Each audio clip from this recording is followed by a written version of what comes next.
From the heartland of America to every nation on earth, this is Jack Van Impe Presents The Truth in News and Commentary. Here now are Doctors Jack and Rexella Van Impe. Hello and welcome to Jack Van Impe Presents. I think you're going to agree with me that these are some of the most outstanding headlines that I have ever given to you globally. The first one, I was quite surprised. I'm quoting the president. He said, "Stamp out network of death." Ooh, he's taking quite a different stand than he did for a while there. And then going on. This surprises me and grieves my heart. Americans leave home to wage jihad for ISIS. They're joining them. I can't believe that some of our young people would do that. And then Tony Blair, thank the Lord he spoke up. World must take a stand against radical Islam. Thank you, Tony Blair. I appreciate that statement so very, very much.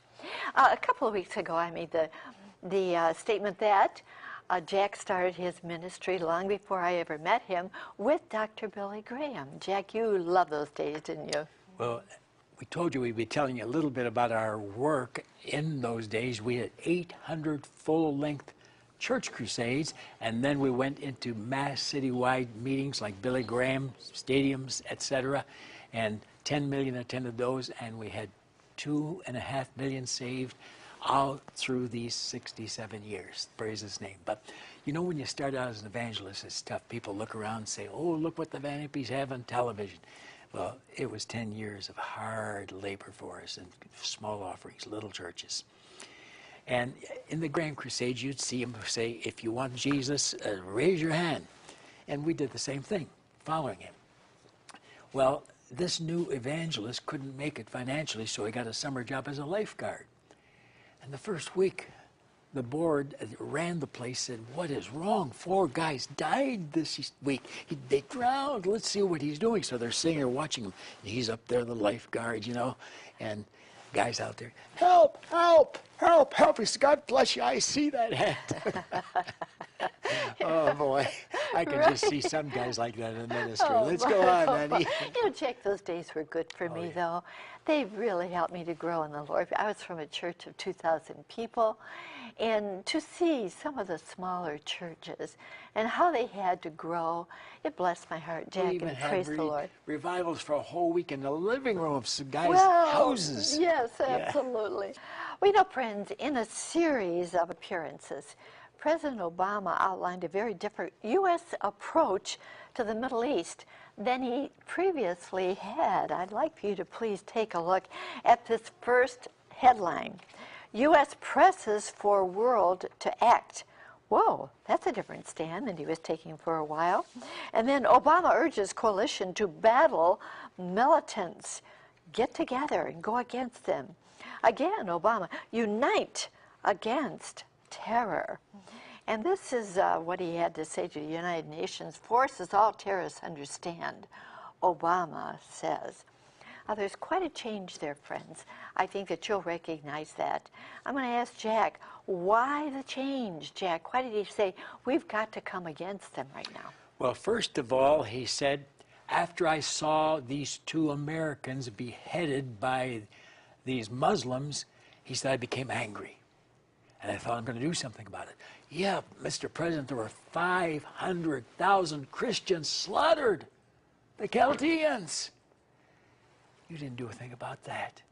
And they even cried in Washington in March, Obama, where are you? Obama, where are you? The answer back then probably was the golf course or a fundraising meeting for the Democrats for the next election.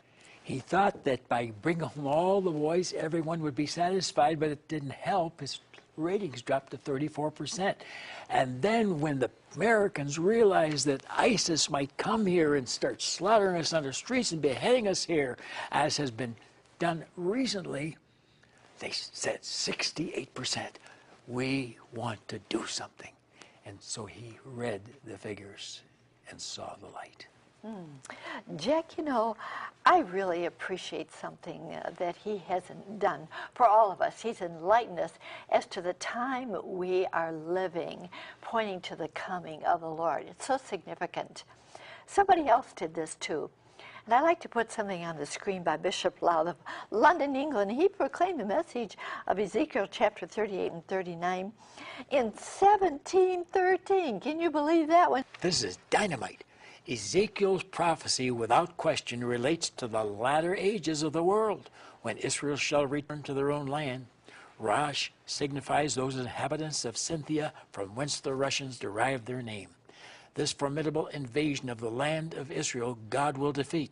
The Persians, Iran and Iraq, and Afghanistan from the east, the Ethiopians from the south, and the Moors, Libyans from the west, shall join with Rosh in this invasion. This is from one of the leaders of England's churches, one of their bishops 313 years ago, and I accept every word of it. It's what I've been teaching, and you're going to hear it today. And it all ties in with why this war is on and why it means Jesus is about to return, the second coming of Christ. All right, Jack, before I go on with this dynamite headlines that I've chosen for you today, I want to just pick three things out of what Bishop Loud said.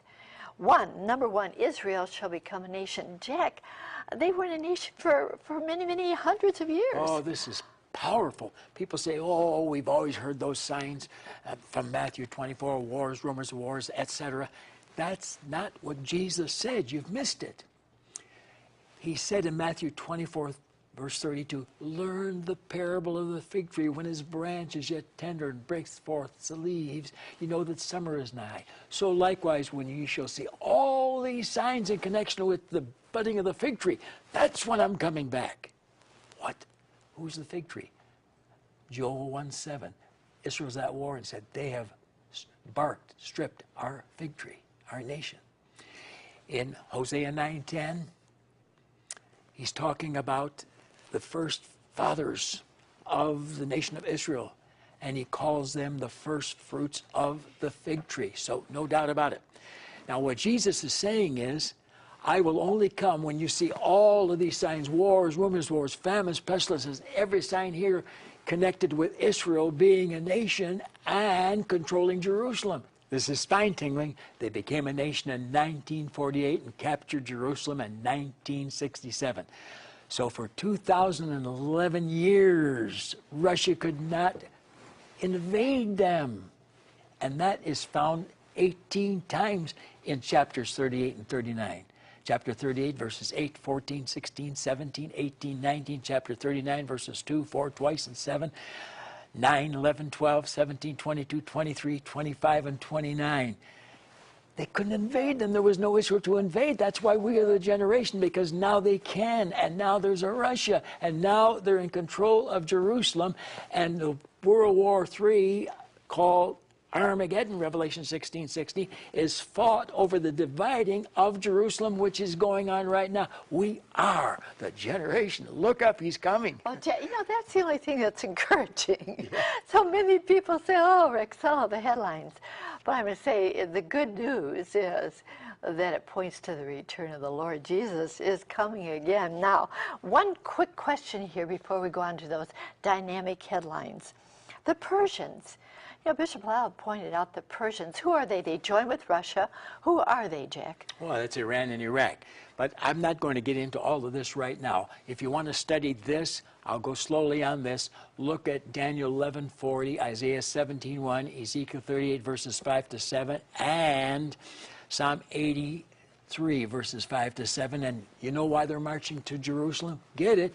Psalm 83:4, let us cast Israel off from being a nation, that their name be no more in remembrance. But you're not going to win, because God says, I'll give Israel an everlasting name, Isaiah 56:5. But one thing, boy, this is exciting. I just saw it a few weeks ago. Wow, listen to this.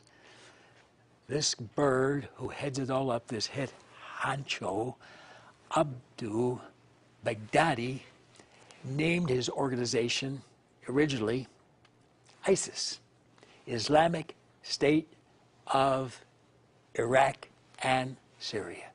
And of course that includes southern Turkey. Where does World War III begin? Right there! What? It's called Armageddon, Revelation 16:16, and it's declared and defined in Revelation 9:14-18. And the term angels here, I'm changing to demons. Loose the 4 demons in the great river Euphrates to slay a third part of mankind. And the number of the army was 200,000, 200 million. And by these 3 was a third part of men killed. Fire, smoke, brimstone. Where does the Euphrates run? Right through Iraq, Syria, and southern Turkey. Exactly where Armageddon's going to be fought, where the world's going to die. Now, this guy's not going to make it. He's going to be defeated. You watch and see. There will be a peace contract. It'll only last 42 months, Daniel 9:27, and then all hell breaks loose. And the verses I just quoted about the demons being loosed and the third part of the world's population dying is then. That's how near it is. But then Jesus comes back to put a stop to all this destruction. Revelation 11:18. Thy kingdom come, thy will be done on earth as it is in heaven. And the Prince of Peace will change things here. Come back, Jesus. Jack, I'm glad you went through all that again, because we need to have our minds refreshed as we read the newspapers. But I have to confess, what I'm going to give you now has moved my heart probably more than most of the things that I have read about our present day situation. The past few months we've been made aware that many men and women are leaving their homelands, not just America, but many countries, to go back to Syria and join the radical jihadists. Well, let's consider America Traitors and first. turncoats, Rexella. America first. Take a look, please. Americans leave home to wage jihad for ISIS. Hey, in Minneapolis, you know what happened? This young man left 9 children and his wife behind to go over there. Islamic State recruits female jihadists in U.S. heartland. And then again, Al-Qaeda magazine hints of a looming attack on America. Oh my, can you imagine that our young men and women are going over there to fight for them, Jack? Now, remember the name Alaki? He was killed by a drone in Yemen. Do you know that he was an American who left our land to go and join the Islamic terrorists and kill as many Americans and others as he could?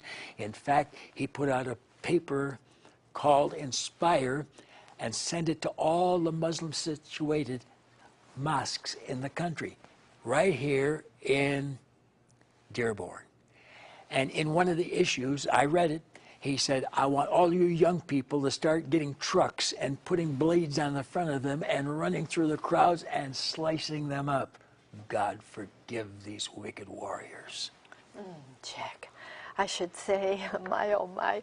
And then we're going to go on with another one here that surprised me. It has to do with the visas of students. Lost in America, visa program struggles to track missing foreign students. Let's take a closer look. The immigration agencies' own figures show that 58,000 students overstayed their visas in the past year. Of those, 6,000 were referred to agents to follow up because they were determined to be of heightened concern. Can you believe that one? They better be concerned because of the 6,000 are missing. They don't know where they are. You know, Jack, I think they caught some of them too. Caught 26, and they were getting bombs ready to strike America. Suicide bombers. God help us. Now, they don't know where they are. But let me give you more figures. They came on these student visas. Where are they? Nobody knows. And furthermore, there are 9,000 colleges that offer this to them now. And as of 2002, we had 67,000 here in those schools. And last year, we had 1,200,000.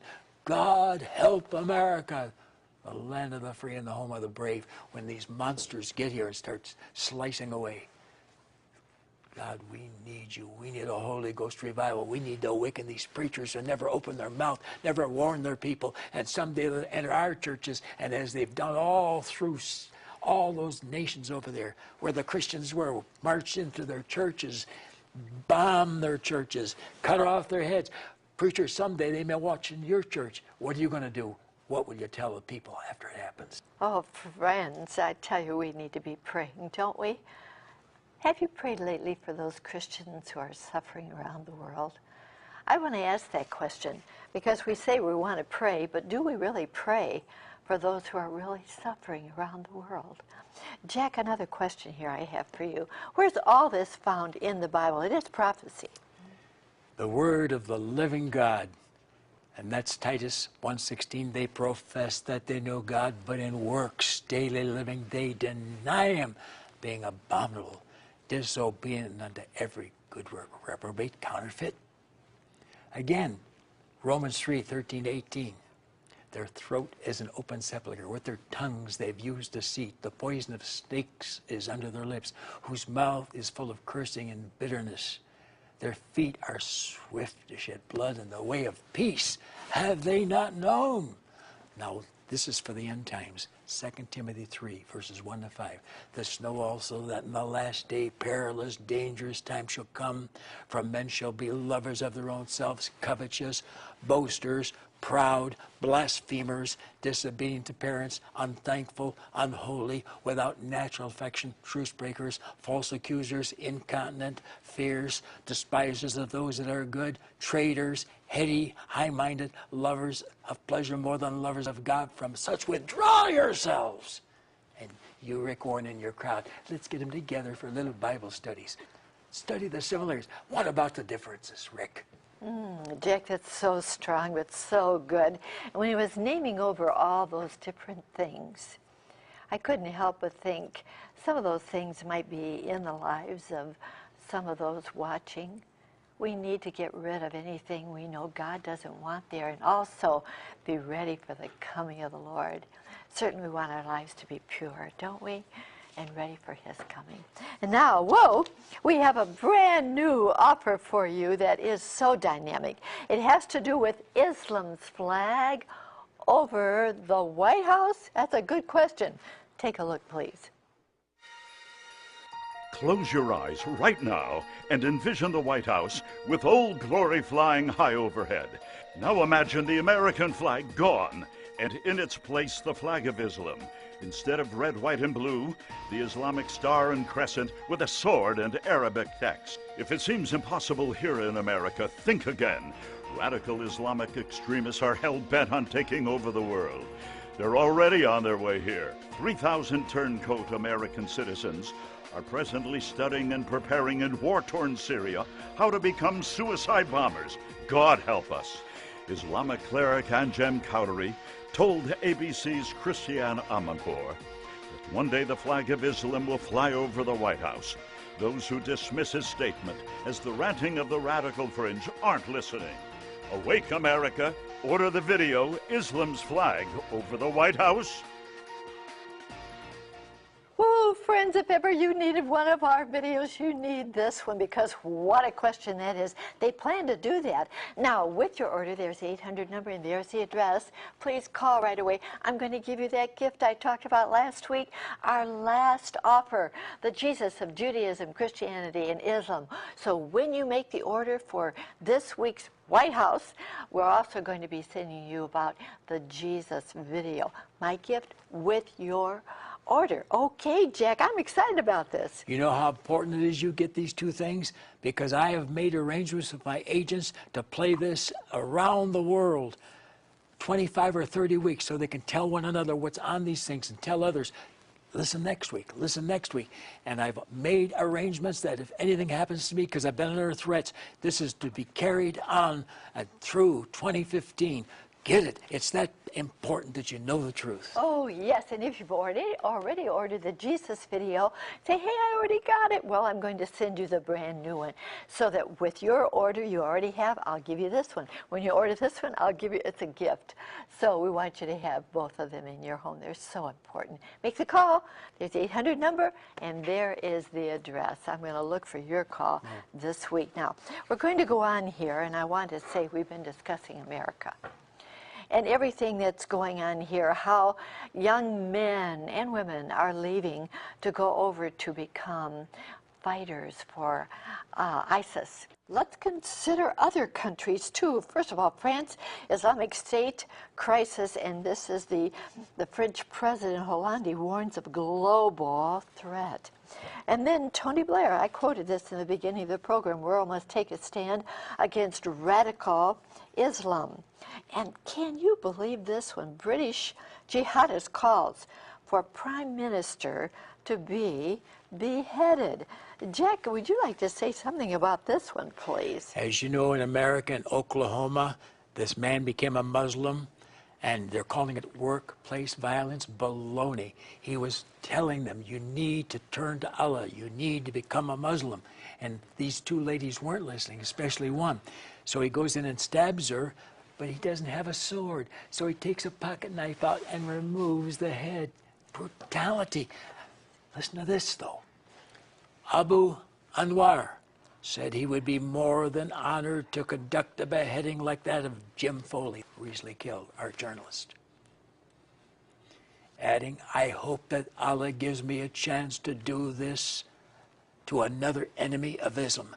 My hands are ready to commit this blessed act for Allah. Keep going. Jack, I can't believe it. I'd like to go to another country. Our neighbor, the United States neighbor to the north, has to do with Canada. Canada's growing Islamic radicalization, a warning sign. Again, returning terrorists, a serious threat to Canada. Their people are leaving also to go over to become terrorists. Let's go to Germany. German intelligence chief, Islamic State attack in Europe, just a matter of time. Italy, Italian minister says Rome, primary target for Islamic State. As well as the Vatican, Rexel said, we're going to hit them. Australia warns of danger from homegrown Islamists. Oh, my word. And then Hamas minister, first Israel, then the world. And American jihadists in Syria, entire world will be Muslim. Again, Singapore concerned over jihadists returning from Syria. Hey, there's another one. Singapore, there are young people coming back, returning from Syria. Now, we have shown you this before. Ayatollah Khomeini, and something that he has said, I just want to repeat it very, very quickly.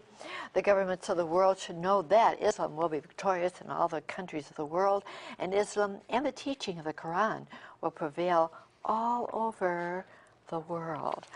Jack, you'd like to read this next one, if you will, please. The chairman of Islamic Supreme Council of America. Get this, folks, because this is where Rick Warren has been twice to speak, and they said, oh, he's there to tell them about Jesus. Well, he'd be dead if he tried, because their Jesus is different. Listen to this. We see that the Mahdi will lead a world revolution that will institute a new world order based on the religion of Islam. The Mahdi will offer the religion of Islam to the Jews and Christians. If they accept it, they will be spared. Otherwise, they will be killed. Get it, ladies and gentlemen, and Prophet Jesus will be the executioner under Mahdi, and Islam will be victorious over all the religions. And they say, hey, why don't you Christians realize that we love Jesus too? Yeah, but he puts all Jews and Christians to death. That's not what you're telling the people. You know, Jack, I do have a question about their goal. Did you get it? They want to take over the world. Not just the Islamic world, but the world. Does the Bible talk about that when it talks about a world government? Is that what it means, Jack? Revelation 13:1. He says that this beast that rose up out of the sea, called the Antichrist, will have control over all kindreds, tongues, people, and nations. And all the world will worship him. And there's a false prophet with him. Verses 11 to 18. And he controls the people with a mark.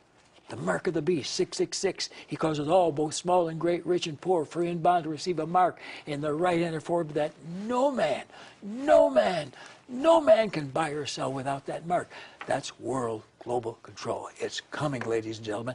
And Martin Luther and John Calvin said it'll be both religions. There are two legs on that beast there in Daniel chapter 2, verses 31 and 32. One will be Islam. The other will be the other nations of the world. Oh, my Dick, it's all shaping up, isn't it? It's all shaping up, friends. And when we talk about shaping up, it's going to shape up into something that is good. I have said this so many times on our program.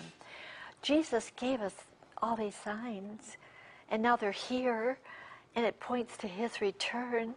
Oh, how we need to be ready for the coming of the Lord. Is your life in order? Is your soul in order? Have you opened your heart to the Lord? Has he come in, forgiven you of all your sins that you don't want there? How good it is to know you're ready for the coming of the Lord. Oh, Jack, he's going to pray a prayer right now. Will you pray this prayer with him if you haven't? Jack? Do you realize after you heard all of this today that Jesus is a God of love? A God, yes, second member of the Trinity from all eternity, Micah 5:2. And he loves. You know what Jesus says? He doesn't say go kill your brothers if they're apostates in the faith. Here's what he says in 1 John 3:16. Hereby perceive we the love of God, because God laid down his life for us, and we Christians ought to lay down our lives for one another. Whoa! Do you want this Jesus? Look at me and pray it. Father, thank you for sending Jesus, God the Son, who shed his blood to cleanse us and wash us from every vile sin we've ever committed. Jesus, I want to be cleansed now. Thank you for the cross. Come into my heart. In your holy name, I pray this. Amen. Amen. Oh, if you prayed that prayer, will you please write to me? There's my address. I'd love to send you this little booklet. First Steps in a New Direction. You want to go another way in your life? Jesus wants to walk with you. And if you open your heart to the Lord Jesus, he came in, and he's going to walk with you and give you victory in your life over anything that's tempting you right now. Write to me. I'll send you this little booklet. First Steps in a New Direction. How good to walk with the Lord. Now, here's our announcer to tell you how you can receive our brand new offer, Islam's flag over the White House, and my gift with your order. Here's our announcer. Chuck? Thank you, Rexella, my friend. To order Islam's flag over the White House, have your credit card ready and call toll-free 24 hours a day, 1-800-J.V.I. 7777. To order by mail in the U.S., send your donation of $24.95 to Jack Van Impe Ministries, Box 7004, Troy, Michigan 48007. In Canada, send your donation of $24.95 to Jack Van Impe Ministries of Canada, Box 1717, Postal Station A, Windsor, Ontario, NIA6Y1. Now, once again, here's Rexella. Thank you so very much, Chuck. Remember, there's the 800 number. There's my address, my gift with your order. So make the call right away. It's so needed for all of us to understand where we really stand right now. Oh, my. So many of us want to have victory in our lives. How can we overcome Satan? I'll give you the answer in this good saying. Satan trembles when he sees the weakest saint on his knees. You need to be trusting the Lord and talking with him. Look forward to being your home again next week, and until then, remember, God cares for you, so do we. Bye-bye.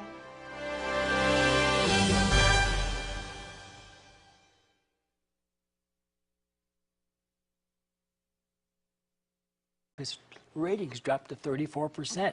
And then when the Americans realized that ISIS might come here and start slaughtering us on the streets and beheading us here, as has been done recently, they said 68%. We want to do something. And so he read the figures and saw the light. Jack, you know, I really appreciate something that he hasn't done for all of us. He's enlightened us as to the time we are living, pointing to the coming of the Lord. It's so significant. Somebody else did this too. And I'd like to put something on the screen by Bishop Loud of London, England. He proclaimed the message of Ezekiel chapter 38 and 39 in 1713. Can you believe that one? This is dynamite. Ezekiel's prophecy, without question, relates to the latter ages of the world, when Israel shall return to their own land. Rosh signifies those inhabitants of Scythia, from whence the Russians derive their name. This formidable invasion of the land of Israel, God. From the heartland of America to every nation on earth, this is Jack Van Impe Presents, the truth in news and commentary. Here now are Doctors Jack and Rexella Van Impe. Hello and welcome to Jack Van Impe Presents. I think you're going to agree with me that these are some of the most outstanding headlines that I have ever given to you globally. The first one, I was quite surprised. I'm quoting the president. He said, "Stamp out network of death." Ooh, he's taking quite a different stand than he did for a while there. And then going on. This surprises me and grieves my heart. Americans leave home to wage jihad for ISIS. They're joining them. I can't believe that some of our young people would do that. And then Tony Blair, thank the Lord he spoke up. World must take a stand against radical Islam. Thank you, Tony Blair. I appreciate that statement so very, very much. A couple of weeks ago, I made the statement that Jack started his ministry long before I ever met him with Dr. Billy Graham. Jack, you loved those days, didn't you?